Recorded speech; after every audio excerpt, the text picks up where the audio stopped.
नमस्ते दोस्तों, स्वागत है आप सभी का हमारे इस यूट्यूब चैनल में। आज हम पढ़ेंगे कक्षा 8वीं विषय हिंदी पहली इकाई छठी कविता ज़रा प्यार से बोलना सीख लीजिए। इस कविता का स्वाध्याय कल्पना पल्लवन। वाणी की मधुरता सामने वाले का मन जीत लेती है। इस तथ्य पर अपने विचार लिखो। वाणी की मधुरता सामने वाले का दिल जीत लेती है।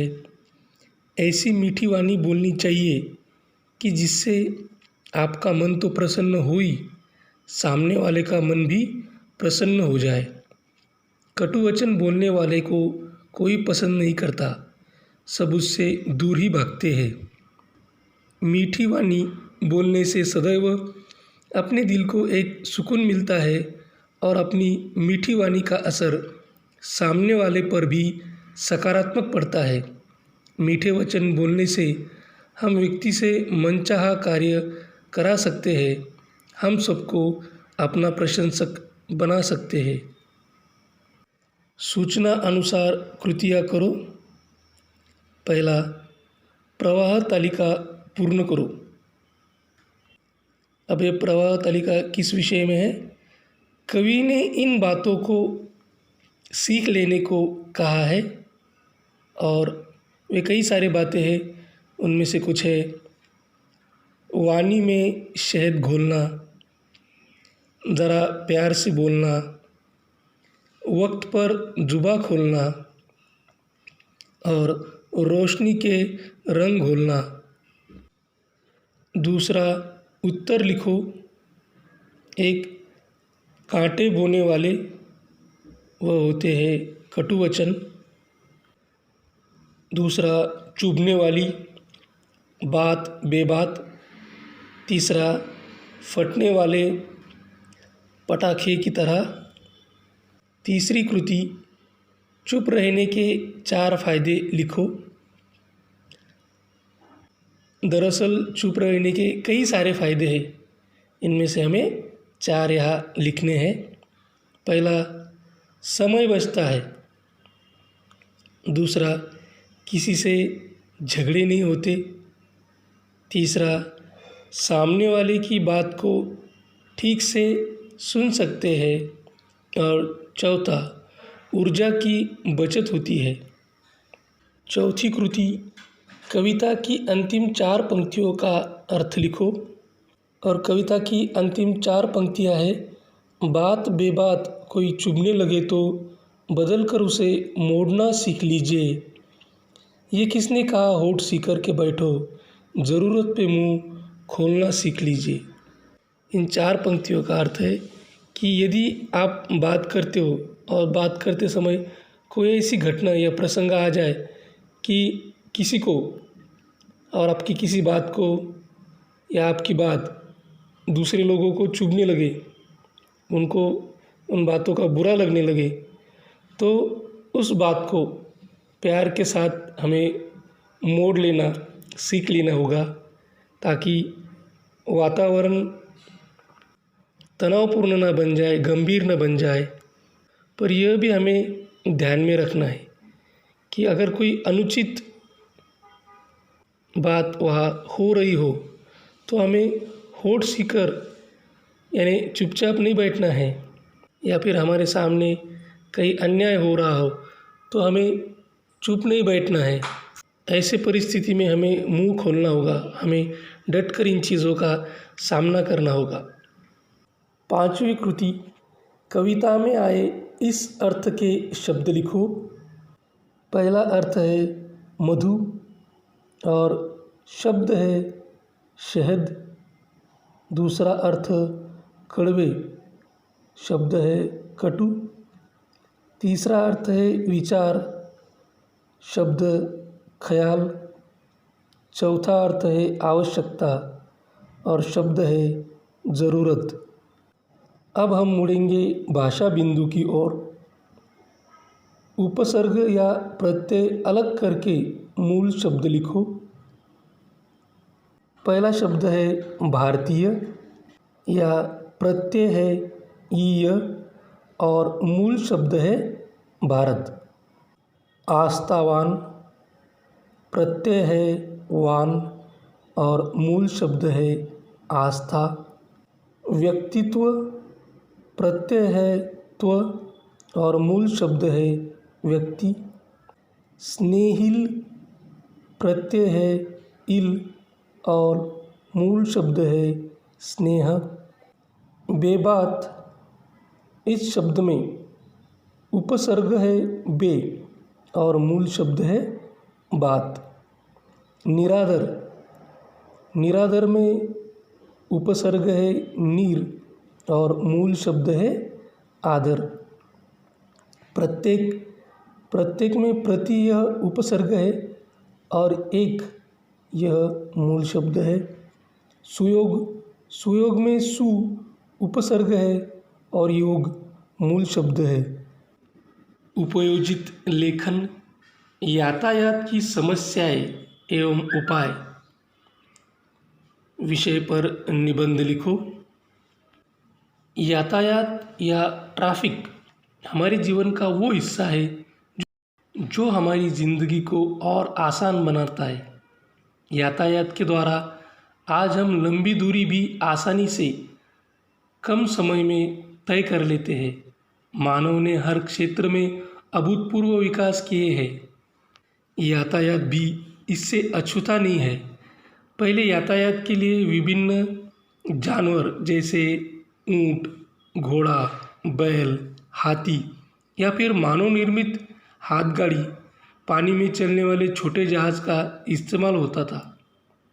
इनसे लंबी दूरी तय करने में महीने लग जाते थे। मानव ने विकास किया और विज्ञान के सहारे हमारी ज़िंदगी को इतना आसान बना दिया। यातायात के साधन बिना अब हम अपनी ज़िंदगी की कल्पना भी नहीं कर सकते, क्योंकि हम इसके आदी हो चुके हैं। यातायात से हमें लाभ तो बहुत है, लेकिन ये कई बार हमारे लिए समस्या भी बन जाता है। जैसे अब यही देख लो कि वायु यातायात से कौन सी समस्याएं होती है। पंछियों का जीवन खतरे में आ गया। हवाई जहाज़ से कई बेकसूर जानें रोज जाती है। वायु प्रदूषण बढ़ने लगा है। हवाई जहाज़ के निर्माण, उसके सुख सुविधा देने के लिए अधिक खर्च किया जाने लगा है। बड़े बड़े एयरपोर्ट बनाने के लिए खेतों वनों को काटा जाने लगा है। इनमें तकनीकी खराबी की वजह से ये क्रैश हो जाते हैं, जिससे मनुष्य की जान के साथ खिलवाड़ होता है। हवाई जहाज़ के अलावा लड़ाकू विमान भी बनने लगे हैं, जिसका प्रयोग युद्ध में किया जाने लगा है। अब इन वायु यातायात की समस्या का समाधान क्या है कि हवाई जहाज़ ऐसा होना चाहिए या ऐसे होनी चाहिए कि जिससे वायु प्रदूषण ना हो। युद्ध के लिए इसका इस्तेमाल नहीं होना चाहिए। अच्छे इंजीनियर की नियुक्ति होनी चाहिए, जिससे कोई तकनीकी खराबी ना आए। इसके बाद आता है जल यातायात। बड़े बड़े गहरे समुद्र पर भी मानव ने यातायात संभव कर दिखाया है। उनमें से एक है जल यातायात। तो जल यातायात में कौन सी समस्याएं होती है? बड़े बड़े जहाज़ समुद्र में चलते हैं, कई बार ये खराब हो जाते हैं और बीच समुद्र में ही खड़े हो जाते हैं।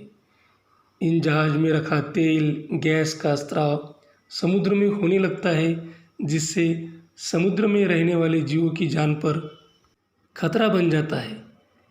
ऐसे घटना हमें आए दिन न्यूज़ में सुनाई देती है। पिछले साल मुंबई के पास भी ऐसा हुआ था, जिसमें ऑयल था जो समुद्र में जा मिला था। इससे लाखों करोड़ों का नुकसान हुआ था।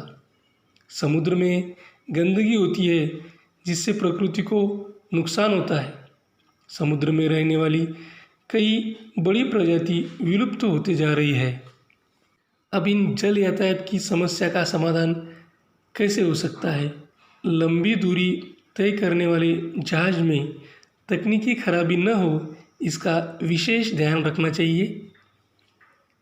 जहाज़ की कैपेसिटी के हिसाब से ही उसमें सामान रखना चाहिए। जहाज़ से समुद्र में रहने वाले जीव जंतु को नुकसान नहीं होना चाहिए। सड़क यातायात सबसे ज़्यादा प्रसिद्ध और सुविधाजनक सड़क यातायात होता है जो दूर व पास सभी दूरियों को पार करता है। अब इन सड़क यातायात पर होने वाली समस्याएं कौन सी है? तो वे है सड़क यातायात जहाँ हमें बहुत लाभ देता है, लेकिन इससे बहुत सी समस्याएं भी होती है। जैसे गाड़ियों से निकलने वाले धुएं से वायु प्रदूषण होता है। सड़क यातायात के नियम भारत सरकार द्वारा बनाए गए हैं, लेकिन कई बार लोग उसे फॉलो नहीं करते हैं, जिससे सड़क दुर्घटना आम हो गई है। देश में हर रोज़ हज़ारों लोग सड़क दुर्घटना से मारे जाते हैं। ट्रेन के लिए ट्रैक बनाने के लिए बड़े बड़े पहाड़ों वनों को काटा जाता है, जिससे पर्यावरण पर बहुत बुरा असर पड़ता है। सड़क यातायात को और जोड़ने के लिए नदियों समुद्रों पर ब्रिज बनाए जा रहे हैं, जिससे जल भी प्रदूषित होता है। इन यातायात के साधनों का उपयोग करके इंसान आलसी हो गया है। कम दूरी में भी वो गाड़ी का उपयोग करता है। गाड़ियाँ बढ़ने से पेट्रोल डीजल का प्रयोग बढ़ गया है। सड़क यातायात की सबसे बड़ी समस्या ट्रैफिक जाम है, जिससे बड़े शहर में रहने वाले लोग ज़्यादा परेशान होते हैं। अब इन समस्याओं का समाधान कैसे निकालें? तो यातायात नियमों का ज्ञान सभी को होना चाहिए, जिससे सड़क दुर्घटना की दर कम हो सके। धुएं वाली गाड़ी को नहीं चलाना चाहिए।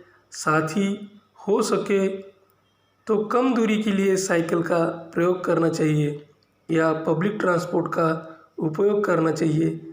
इससे हर गाड़ी में अलग अलग पेट्रोल डीजल भी नहीं लगेगा। सड़क बनाने के लिए वन तो काटे जाते हैं, लेकिन एक अच्छा नागरिक होने के नाते आपको एक पौधा भी लगाना चाहिए। इस प्रकार से हम यातायात की समस्याएं एवं उपायों पर विचार कर सकते हैं और उन्हें अमल में ला सकते हैं। मैंने समझा, सदैव सोच विचार कर सही समय पर बोलना चाहिए। वाणी मीठी होनी चाहिए, वाणी पर नियंत्रण रखना चाहिए और ज़रूरत के वक्त पर बोलने से पीछे नहीं हटना चाहिए। स्वयं अध्ययन, हिंदी साप्ताहिक पत्रिकाएं या समाचार पत्रों से प्रेरक कथाओं का संकलन करो। ऐसी बहुत सारी हिंदी साप्ताहिक पत्रिकाएं या समाचार पत्र आपने पढ़े होंगे। समाचार पत्र आपके घर आते होंगे। लाइब्रेरी में हिंदी साप्ताहिक पत्रिकाएं भी आपको उपलब्ध होगी। तो इन सब में आने वाली जो प्रेरक कथाएं हैं, उन कथाओं का संकलन हमें करना है। उनमें से एक प्रेरक कहानी का संकलन मेरे पास है, जो मैं आपके साथ शेयर करने जा रहा हूँ। यह घटना 1899 की है। उन दिनों कोलकाता में प्लेग फैला हुआ था। कोलकाता में शायद ही कोई ऐसा घर बचा होगा जहाँ इस रोग का आक्रमण ना हुआ हो। प्लेग ने असमय ही सैकड़ों लोगों को मौत की नींद सुला दिया था। चारों तरफ त्राही त्राही मची हुई थी। जिस भी घर में किसी की मौत होती तो वहाँ रोने धोने की चित्कारें सुनाई देने लगती थी। सब लोग भय से आतंकित थे। ऐसे समय में स्वामी विवेकानंद अपने कई शिष्यों के साथ रोगियों की सेवा में जी जान से जुटे थे। वे अपने साथियों के साथ मिलकर नगर की गलियां और बाज़ारों में सफाई करते। जिस घर के लोग इस बीमारी के चपेट में आ गए थे, उनको दवा आदि देकर उनकी यथासंभव सहायता करते थे। यह कुछ लोगों को ठीक नहीं लगा और वे उन्हें टोकने चले गए। उनका कहना सुनकर स्वामी विवेकानंद गंभीरता से बोले, आप लोग जानते होंगे कि यदि कोई व्यक्ति कष्ट से पीड़ित हो, तड़प रहा हो, तो दूसरे व्यक्ति को उसके कष्ट को दूर करना चाहिए, उसके घावों पर मरहम लगाना चाहिए, उसकी मदद करनी चाहिए। हम सब इनकी मदद करके मानवता की मिसाल प्रस्तुत कर रहे हैं।